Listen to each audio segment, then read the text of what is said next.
വാർത്തകൾ തുടരുന്നു. കേരളത്തിലെ ബി.ജെ.പി. പ്രവർത്തകർക്ക് വലിയ ആത്മവിശ്വാസവും ആവേശവും സമ്മാനിച്ച് പ്രധാനമന്ത്രി നരേന്ദ്രമോദിയുടെ റോഡ് ഷോയും ഒപ്പം മഹിളാ സംഗമത്തിൽ അദ്ദേഹത്തിൻ്റെ പ്രസംഗവും അവസാനിച്ചിരിക്കുകയാണ്. തൃശ്ശൂരിൽ നിന്നും ഈ വാർത്തയുടെ വിവരങ്ങളുമായി അനീഷ് ചേരുന്നുണ്ട്.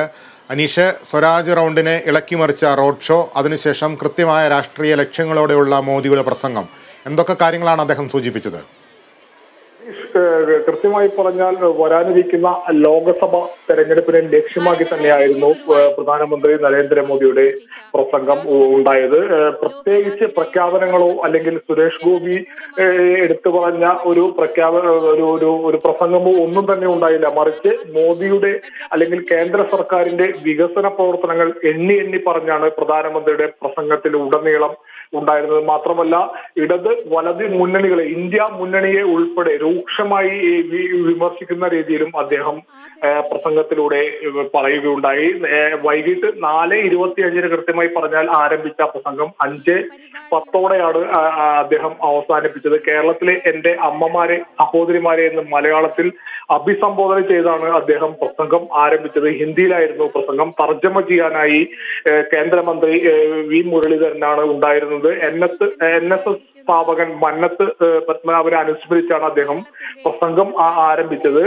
സ്ത്രീകളുടെ മഹത്വമാണ് പ്രസംഗത്തിൽ ആദ്യഘട്ടത്തിൽ ഉടനീളം അദ്ദേഹം ചൂണ്ടിക്കാട്ടിയത്. ഇതിനായി അദ്ദേഹം ഉദാഹരണമായി ഒരുപാട് മഹത് വ്യക്തിത്വങ്ങളായ സ്ത്രീകളെ എണ്ണി പേരെടുത്ത് പറയുന്ന ഒരു സാഹചര്യം ഉണ്ടായി. നാഞ്ചി അമ്മ, അതുപോലെ മലയാളികളായ അക്കമ്മ ചെറിയാൻ, റോസമ്മ പുന്നൂസ് തുടങ്ങിയ ഇവരെയും എല്ലാം പേരെടുത്ത് പറഞ്ഞാണ് സ്ത്രീകളുടെ ശക്തി നിസ്സാരമല്ല, സ്ത്രീകളുടെ ശക്തിയെ കുറിച്ച് അദ്ദേഹം ഉദ്ഘോഷിച്ച ഒരു സാഹചര്യം ഉണ്ടായി. പിന്നെ അടുത്തതായി അദ്ദേഹം പറഞ്ഞു, നാട്ടിലെ ചർച്ച മുഴുവൻ, അതായത് രാജ്യത്ത് ചർച്ച മുഴുവൻ മോദിയുടെ ഉറപ്പിനെ പറ്റിയാണ്. ആ ഉറപ്പ് എന്ന് പറഞ്ഞ രാജ്യ പുരോഗതിയിൽ താൻ വിശ്വസിക്കുന്നത് മോദിയുടെ ഉറപ്പിനെ കുറിച്ചല്ല, മറിച്ച് സ്ത്രീകളുടെ ഉറപ്പിലാണ് രാജ്യത്തിന്റെ പുരോഗതി അടങ്ങിയിരിക്കുന്നത് എന്ന് പറഞ്ഞാണ് സ്ത്രീകളെ എല്ലാം അദ്ദേഹം ഉദ്ഘോഷിക്കുന്ന ഒരു പ്രസംഗം ആദ്യഘട്ടത്തിൽ നടത്തിയത്.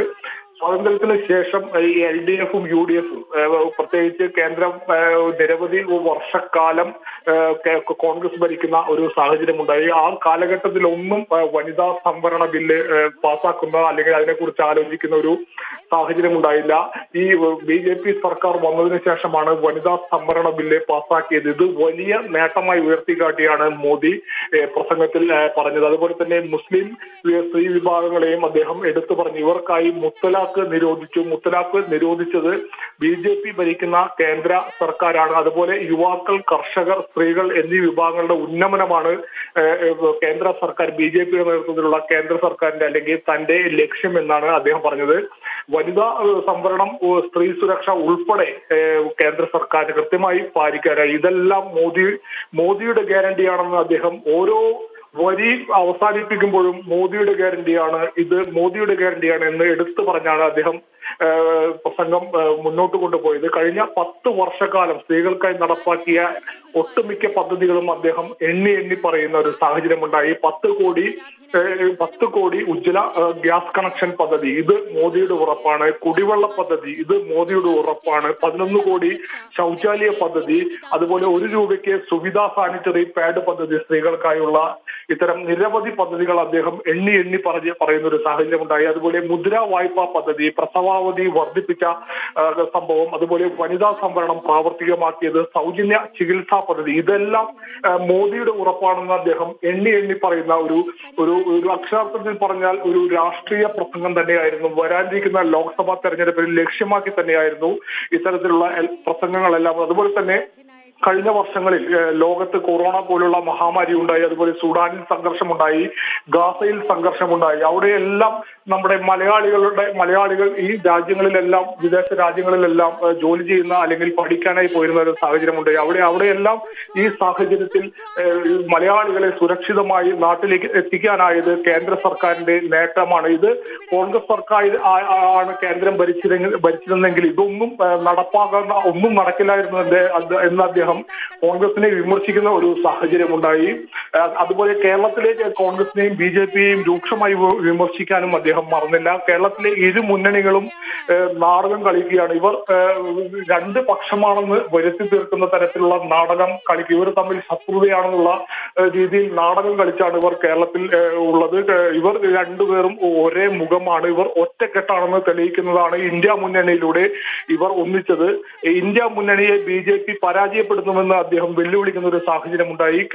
കേരളം വികസിക്കണമെങ്കിൽ BJP-യുടെ നേതൃത്വത്തിലുള്ള സർക്കാർ വരണമെന്ന് അദ്ദേഹം ഉറച്ചു പറയുന്ന ഒരു സാഹചര്യമുണ്ടായി. സംസ്ഥാനത്തിന്റെ വികസനങ്ങളിലൂടെയാണ് രാജ്യത്തിന്റെ പുരോഗതി എന്നാണ് തന്റെ ഒരു കാഴ്ചപ്പാട് എന്ന് അദ്ദേഹം ഊന്നി പറയുന്ന ഒരു സംസ്ഥാനങ്ങൾ വികസിച്ചാലേ രാജ്യം വികസിക്കൂ. കേരളം വികസിക്കണമെങ്കിൽ BJP-യുടെ നേതൃത്വത്തിലുള്ള സർക്കാർ വരണം.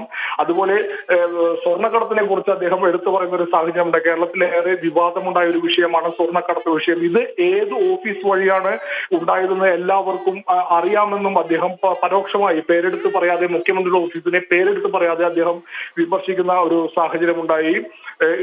ഇന്ത്യ മുന്നണി ഇന്ത്യയിലെ വിശ്വാസങ്ങളെ വ്രണപ്പെടുത്തുന്ന ഒരു മുന്നണിയാണെന്ന് അദ്ദേഹം പറഞ്ഞു. അതുപോലെ തൃശൂർ പൂരത്തെ കുറിച്ചും അദ്ദേഹം എടുത്തു പറഞ്ഞു. തൃശൂർ പൂരം വിഷയത്തിൽ രാഷ്ട്രീയ കളി ദൗർഭാഗ്യകരമായ ഒരു സംഭവമാണ്. മാത്രമല്ല ശബരിമല വിഷയവും അദ്ദേഹം എടുത്തു പറയുന്ന ഒരു സാഹചര്യമുണ്ടായി. ശബരിമലയിലെ തിരക്ക് കേരളത്തിലെ സർക്കാരിനെ നിയന്ത്രിക്കാനാകാത്തത് സംസ്ഥാന സർക്കാരിന്റെ കഴിവില്ലായ്മയാണെന്നും അദ്ദേഹം വിമർശിച്ചു. BJP സർക്കാർ എല്ലാ വിശ്വാസങ്ങളെയും ആദരിക്കുന്ന ഒരു പാർട്ടിയാണ് BJP.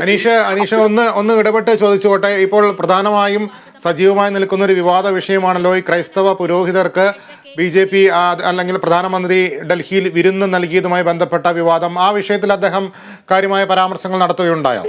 തീർച്ചയായും ലിബീഷ്, ആ വിഷയത്തെ കുറിച്ചും അദ്ദേഹം പരാമർശിച്ചു. അതാണ് ഞാൻ ഇപ്പോൾ പറഞ്ഞു വന്നത്. അതായത് എല്ലാ വിശ്വാസങ്ങളെയും താൻ ആദരിക്കുന്നു, ബഹുമാനിക്കുന്നു. അതിനെ ഏറ്റവും ഉദാഹരണമായി പറഞ്ഞത് ഈ ക്രിസ്മസ് വിരുന്ന് ആഘോഷം തന്നെയാണ്. ഈ വിരുന്നിൽ പങ്കെടുത്ത എല്ലാവരുടെയും ക്രിസ്ത്യൻ സമൂഹത്തിന്റെ ഉൾപ്പെടെ ആദരം, അനുഗ്രഹം അദ്ദേഹത്തിന് വാങ്ങാനായി എന്നാണ് അദ്ദേഹം പറയുന്നത്. ഇതിനെ ഏറ്റവും ഉദാഹരണമായി ക്രിസ്ത്യാനികളെ കൂടുതൽ ചേർത്ത് നിർത്തുന്നു എന്നതിനുള്ള ഏറ്റവും ഉദാഹരണമായി അദ്ദേഹം പറഞ്ഞത് ക്രിസ്ത്യാനികൾ കൂടുതലുള്ള മേഖലയാണ് വടക്ക് കിഴക്കൻ സംസ്ഥാനങ്ങൾ.